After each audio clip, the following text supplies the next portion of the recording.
સાચી ગુજરાતી કહેવત હોય. પોતાના ઘરમાં દીવો ને દુનિયાને પ્રકાશ બતાવે. આનો મતલબ છે પોતાનામાં કઈ આવડત ન હોય પણ ગામનાને બધું શીખડાવવા જાય. પહેલા પોતે શીખી જા. કૂતરાની પૂંછડી વાંકી તે વાંકી. અમુક માણસો એટલા લખણ ખોટા હોય ને કે એને તમે ગમે એટલી સુધારવાની ટ્રાય કરો પણ એ સુધરે જ નહીં. એક હાથે તાળી ન પડે. અત્યારે કોકને બાજવાન થાય ને એટલે સામેવાળાને વાંક કાઢતા હોય પણ તમારો એટલો જ વાંક હોય. કોઈ દિવસ એક હાથે તાળી ન પડે એમ કોઈ એક વ્યક્તિના વાંકને લીધે એને બાજવાન ન થાય. બેયનો વાંક હોય તો જ બાજવાન. મોઢે મીઠા અને હાથમાં તલવાર.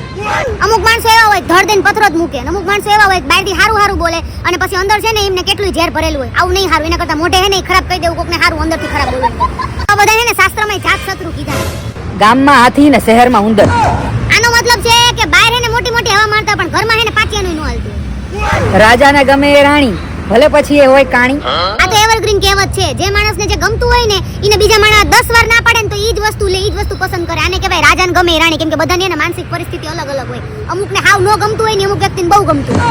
હાલો હવે કહેવતનો બીજો પાર્ટ લાવું. બીજી કહેવત જ કમેન્ટ કરજો બાકી હાથે તો હું ગોતી જ લઈશ.